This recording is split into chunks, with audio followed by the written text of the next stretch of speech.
আসসালামু আলাইকুম প্রিয় ধর্মপ্রাণ মুসলমান ভাই বোনেরা, আমি আপনাদের কাছে আজকে হাজির হলাম একটা ভিন্ন বিষয় নিয়ে, যা অত্যন্ত ভয়াবহ আকার ধারণ করেছে আমাদের দেশে। ঐতিহ্যবাহী ইজতেমা আজ হুমকির কবলে, পন্থীর কবলে ইজতেমা।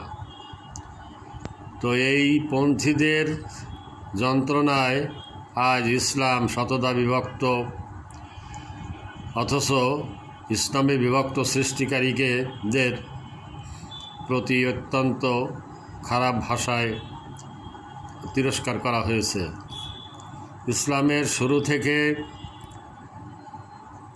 আজ পর্যন্ত প্রথমে উমাইয়া আব্বাসীয়, শিয়া সুন্নি, চার মাযহাব, পীরপন্থী, তারপর মাজার পূজারি, মাজার বিদ্বেষী, তো কাদিয়ানি, নানান রকম বিভক্তি দেখা দিছে। এরপর তরিকা, সিলসিলা, অমুক পীরের গ্রুপ, তমুক পীরের গ্রুপ, এগুলো কিন্তু আমাদের ইসলাম অনুমোদন করে না। আমি আপনাদের কখনো বলি না লাইক কমেন্ট শেয়ার করতে, কিন্তু এই পোস্টটা অবশ্যই আপনারা লাইক কমেন্ট শেয়ার করবেন, এই অনুরোধ জানাচ্ছি। তো আমাদের দেশের বিশাল সংখ্যক ধর্মপ্রাণ সহজ সরল মানুষ একটা ধারণা আছে বড় জামাতে অধিক পুণ্য। তারা অনেকে হজে যেতে পারেন না, বড় বড় জমায়েতে যেতে পারেন না, তারা কোনো ইসলামী পণ্ডিত নন। তো আমাদের দেশে আবার বয়ানকারী নানান রকম হুজুরের নানান রকম মতবাদ, এক একজনের পিছনে লেগে আছে। ইসলামে এত শতদা বিভক্তই, এটা আদৌ আমাদের জন্য মঙ্গলজনক নয়। এর কুফল প্রধানত দেখা যাবে যে এর প্রথম সুযোগ নেবে খ্রিস্টান ধর্মাবলম্বী। তারা তাদের ধর্ম প্রচারের জন্য আরও আগ্রহী হবে এবং অন্যান্য ধর্মাবলম্বী এটাকে উপহাস এবং তামাশা আকারে দেখার চেষ্টা করবে। তো আজ এই ইজতেমা দুই গ্রুপ এমনই একটা পর্যায়ে গেছে যে রক্তক্ষয়ী সংগ্রামের মুখোমুখি। তো আমি আশা করব যে এই সমস্ত ধর্মপ্রাণ মুসলমানরা, ৮০-৮৫% মুসলমান বাংলাদেশে, ৯০-৯৫% মুসলমান, তো আপনারা সবাই বলে দিন যে এই সাদ সাহেব এবং জুবায়ের সাহেব নিজেরা যদি আপোষ মীমাংসা করে এক হতে পারেন তো ভালো, আর যদি না পারেন তাহলে দুজনকেই বয়কট করুন, আর নইলে এই ইজতেমা বয়কট করুন। এরকম অবস্থার ভিতরে যদি আপনারা যান এবং জড়ায় পড়েন, আমার বিশ্বাস যে পুণ্যের চেয়ে পাপের ভাগই বেশি হবেন। তো অনেক আশা করে গরিব, দুঃখী, বৃদ্ধ, সাধারণ মানুষ, সরল সহজ, অল্প শিক্ষিত, অশিক্ষিত মানুষগুলো যান পুণ্যের আশায়।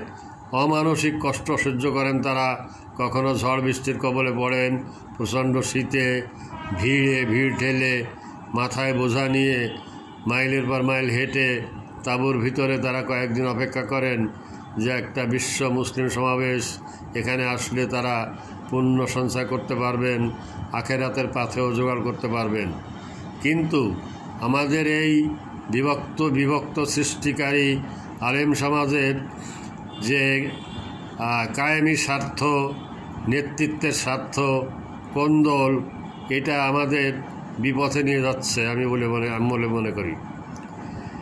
এর জন্য একটু ইতিহাসে ফিরে যাওয়া যাক। আমি স্পেনের কথা বলি। দীর্ঘ ৮০০ বছর মুসলমানরা স্পেন শাসন করে। এই ৮০০ বছর নিজেরাই দল উপদলে ছোট ছোট প্রদেশ করে ভাগ করে নিজেরা শাসন করে, স্বাধীনতা ঘোষণা করে এবং নিজেরা যুদ্ধ করেই এই ৮০০ বছর কাটায়। ফলশ্রুতিতে স্পেন থেকে মুসলমানদের উচ্ছেদ এবং সর্বশেষ এপ্রিল ফুলের সৃষ্টি, অর্থাৎ মসজিদের ভিতরে নারী, শিশু, বৃদ্ধা বাকি যারা ছিলেন তারা জীবন্ত দগ্ধ হন। স্পেন থেকে ইসলাম চিরতরে বিদায় নেয়। যদি তারা এইটা না করতেন সম্মিলিতভাবে, যদি তারা এক থাকতেন ইমানে বলিয়ান হয়ে, যেমন ইসলামের প্রাথমিক যুগে ছিল, তাহলে প্রতিবেশী দেশগুলো আজ ইসলামিক রাষ্ট্র হিসাবে প্রতিষ্ঠিত হতো।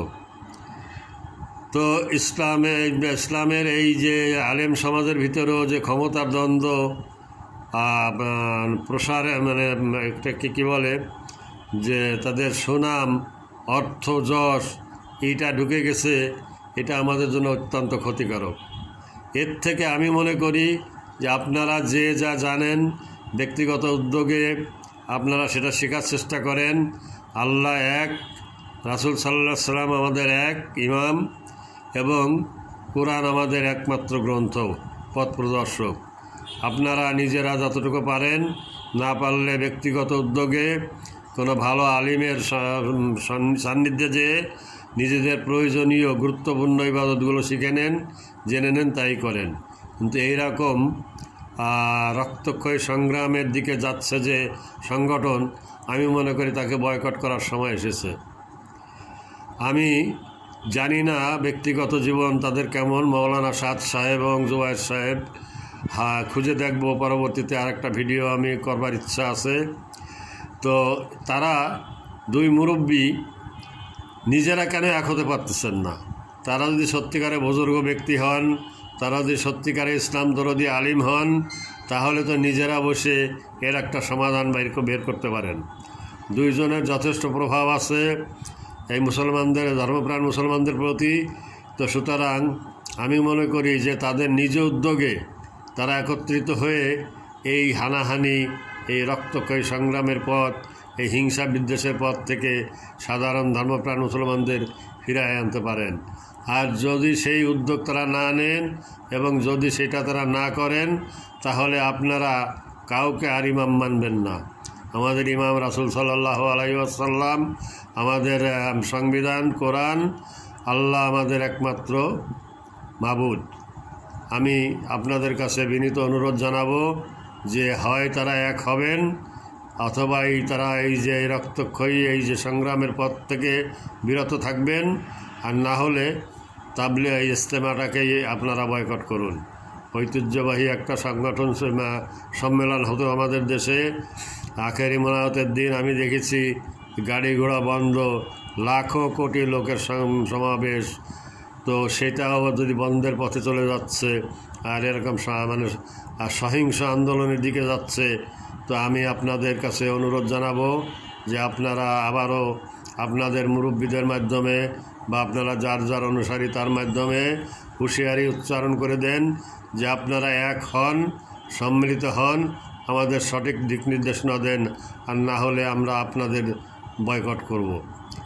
আর যদি এটাও সম্ভব না হয়, আমি সরকারের কাছে বিনীত অনুরোধ জানাবো যে আপনারা এই দুইজনকেই বাদ দিয়ে তৃতীয় কোনো ইমাম নিযুক্ত করে দিন, যিনি অপেক্ষাকৃত নিরপেক্ষ, প্রয়োজনে ইসলামী পণ্ডিত, এমনকি সম্ভব হলে আমরা আমাদের ইসলামের প্রাণকেন্দ্র